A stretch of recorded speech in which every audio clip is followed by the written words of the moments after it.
So going back to Vokey and Reed, they also played people backwards speech to see what they could hear.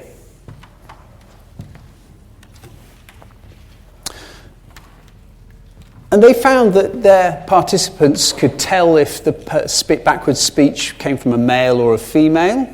Very good at that, 98.9% correct. Of course, the female speech has a higher pitch than the male speech. They could discriminate between different male speakers, 78.5% correct. And the chance level would be 50% here. So they were able to find something in the phonemes to categorize it as this is speaker A or speaker B. They could discriminate between languages. Play them German backwards, English backwards, or French backwards. And there was something in those three streams. They say, that's German backwards, that's English backwards.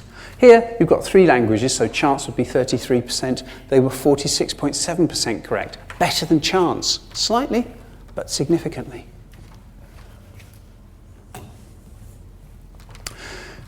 And they could also identify a word as having been in the backwards speech. So here, I think they were told the word forwards, and they could say, yes, it was in that backwards speech. They're 55.8% correct here, where again, chance would be 50.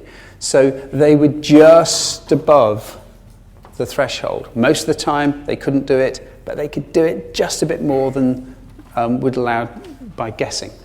So these sorts of things all depend upon the physical characteristics of the speech. Pitch, phonemes, cadence, rhythm perhaps. What couldn't they do? What couldn't they discriminate? Well, they couldn't tell if the backwards speech had originally been a question, or a statement. And there are clear physical differences in those two things. But questions and statements, of course, differ in their grammar and the words. They begin with what, which, when, where. They couldn't discriminate meaning. They were worse than chance. They couldn't discriminate sense from nonsense, a set of non-grammatical words or a set of grammatical words. And they could not classify strings of speech when played backwards as nursery rhymes, Christian messages, satanic messages, pornographic messages, or advertising. I'd love to do this experiment. I'd play you pornographic, satanic messages backwards. I'm not allowed to. Their subjects were 19.4% correct, where chance would be 20, so they're bang on. There's just no information from the meaning, the content of these messages, no information is being picked up. So if you hear a backwards message in a rock and roll song, you cannot tell what it said. So if there were suicidal messages in a Judas Priest song, the meaning would not be picked up. It would be below the objective threshold. So the semantic aspects did not influence behaviour at all. In fact, then what they made were some backwards tapes of the 23rd Psalm. You know, the Lord is my shepherd, I shall not want, he leadeth me through green pastures. And Jabberwocky, 'twas brillig, the slithy toes did gyre and gimble in the wabe, all mimsy were the borogroves and the mome raths how gay. Two slightly similar, slightly different bits of well-known text. Play these backwards, and when they played them backwards, their participants picked out phrases that were embedded in the hidden speech. I saw a girl with a weasel in her mouth. And, just like in Led Zeppelin, I saw Satan. I don't know which of these came from which passage, but either way, it's a bit worrying for the 23rd Psalm. They then asked people to listen to those tapes and listen for particular phrases like, I saw a girl with a weasel in her mouth. And then 83.1% of these phrases were detected. People could find them when they were listening for them. And they then asked these people,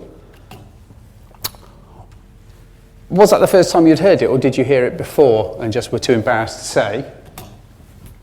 And 81.5% of the people said, no, I hadn't heard it before.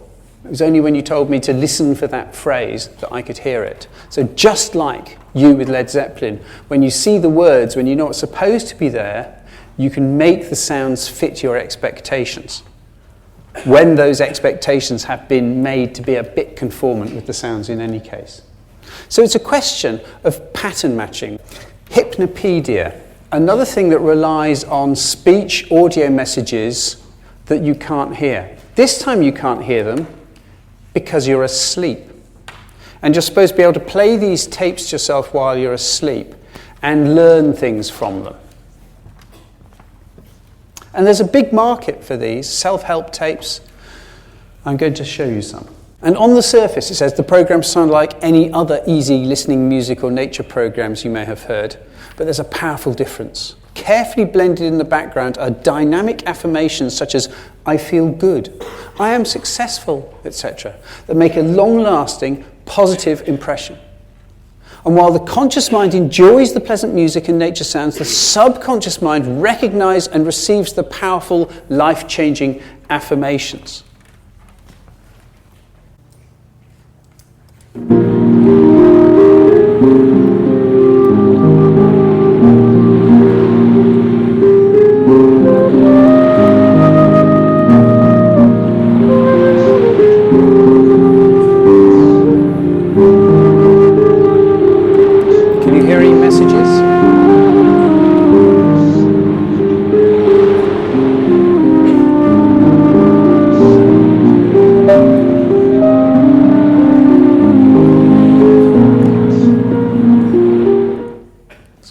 Music, isn't it? You see what I mean? Pleasant, natural sounding music with the sound of the waves, the harp. Well, there were two sorts of message embedded within that. And I apologise to all the men in the audience here, because what you've just listened to is a breast enlargement tape.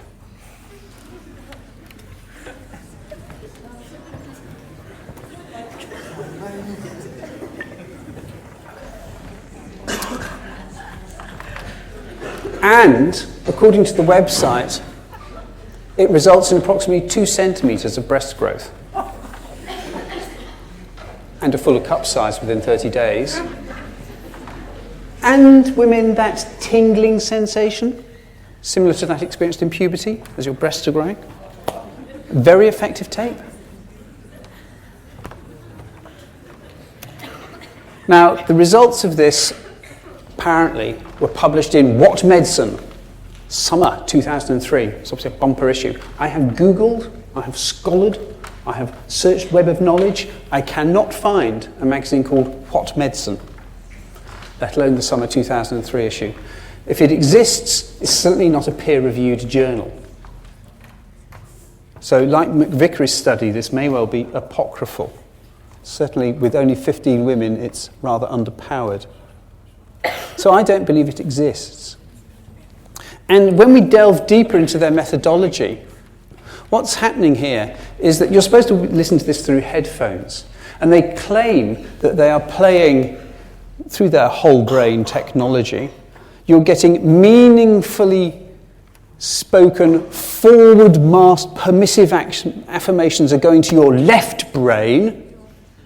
And on another channel, accessing the right brain, are directive messages in the same voices recorded in meta-contrast, i.e. backwards. So we've got left brain and right brain again, so we know we're onto a winner. And then they play them forwards and backwards. And we know from Vokey and Reed that you can't, the backwards speech you can't pick up, and the forward speech barely audible. And do they even work? Well, Miracle and Skeins bought some of these self-help tapes, and they got 12 people to listen to a weight loss tape every day for 5 weeks. 13 people were given a dental anxiety tape and told it was a weight loss tape. They listened to it every day for 5 weeks. And 14 people were told that they were on a waiting list and they would get a tape to listen to in 6 weeks. Okay, it's called a wait list control for a weight loss tape. It's quite good. They measured these people's weight, and what effect did these tapes have? Nothing. Here we have the mean weight for each group at baseline, the left-hand graph, and weeks 1 to 5. The first thing to notice is that all the groups go down. If you know you're in a weight loss experiment, you do all sorts of things like saying, well, I won't have that extra bun. And you lose weight just because you're in the experiment. But there's no difference between the weight loss by the subliminal tape group who actually got the weight loss tape and the tape who are listening to a dental anxiety tape that's supposed to cure them of fear of going to the dentist. And in fact, it was the people on the wait list who didn't have a tape at all who lost most weight. Unfortunately, they also started off a bit lighter. So all three groups lost effectively the same amount of weight. And this is the conclusion from Miracle and Skanes. The present results completely consistent with the results of previous studies demonstrating the total ineffectiveness of subliminal audio tapes. Just taking part helps people lose more weight than listening to the tape. In fact, that's how these tapes work. People buy them, they lose weight, and they think it was the tape that did it. And here is the most boring graph I've ever found. Moore played people 400 5-second bits from 2 tapes from one of 3 companies purporting to be subliminal audio tapes, and just asked them to say, is this from tape A or tape B? Now, if there was any way in which the meaning could be picked up here, they would be slightly above chance.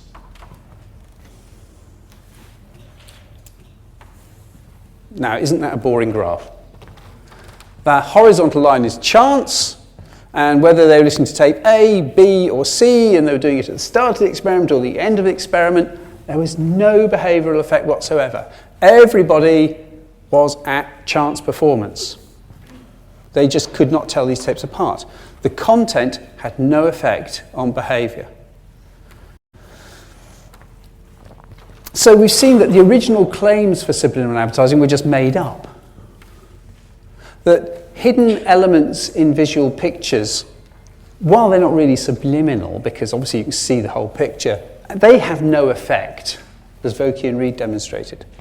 The backward messages in rock lyrics, they're just coincidental. They're there when something is pointed out to you. And even intentional forward subliminal messages, like on those weight loss tapes, have no detectable effects. So overall, we've got absolutely no evidence that a subliminal message has any effect on our behaviour. And so it would be absolutely useless for advertising, let alone the fact that the advertising technique has been banned and it doesn't exist. And yet 84% of people still think that subliminal advertising works in the face of all this evidence. I'm going to show you how subliminal material can affect behaviour. And we'll think about, if the psychologists can do it, why can't the advertisers?